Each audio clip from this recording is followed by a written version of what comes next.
ખીચુરી, ખીસીરી, ખીચડી, કિસુરી, van Pongal, ખેચડી.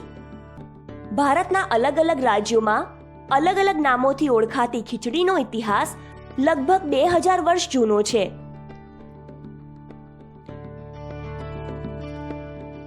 રસોઈની વાનગીઓ બનાવવાની પ્રક્રિયામાં સમયની સાથે સાથે બદલાવ આવતા ગયા, પરંતુ આટલા બધા વર્ષોથી બનતી આવતી ખીચડી બનાવવાની પ્રક્રિયામાં એટલો બધો બદલાવ નથી આવ્યો.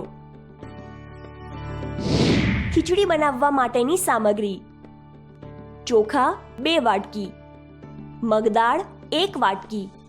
મગદાળને બદલે મસૂર દાળ, ફોતરાવાળી મગદાળ અથવા તો અન્ય કોઈ પણ દાળનો ઉપયોગ કરી શકાય છે. ઘી અથવા તેલ, જીરું, પાણી, મીઠું અને હળદર. તો ચાલો હવે ખીચડી બનાવીએ. 2 વાટકી ચોખા અને 1 વાટકી મગદાળ બંનેને એકસાથે ધોઈ લો. ધ્યાન રાખો કે તેમાંથી બધું જ પાણી નીકળી જાય.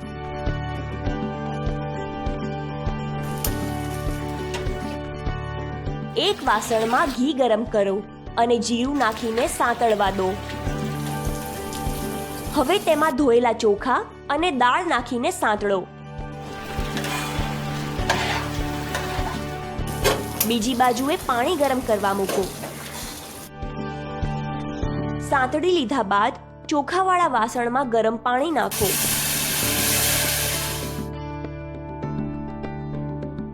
તેમાં થોડી હળદર અને સ્વાદ અનુસાર મીઠું નાખો.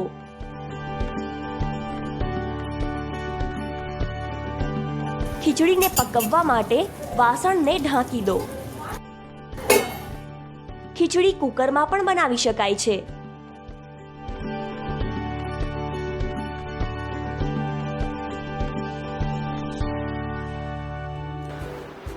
બાળકો માટે ખીચડી પૌષ્ટિક આહાર છે.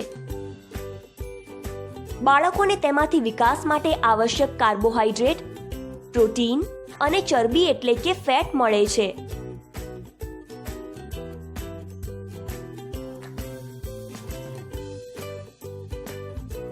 વર્ષોથી બનાવવામાં આવતી આ પૌષ્ટિક ખીચડી તમે ક્યારે બનાવશો?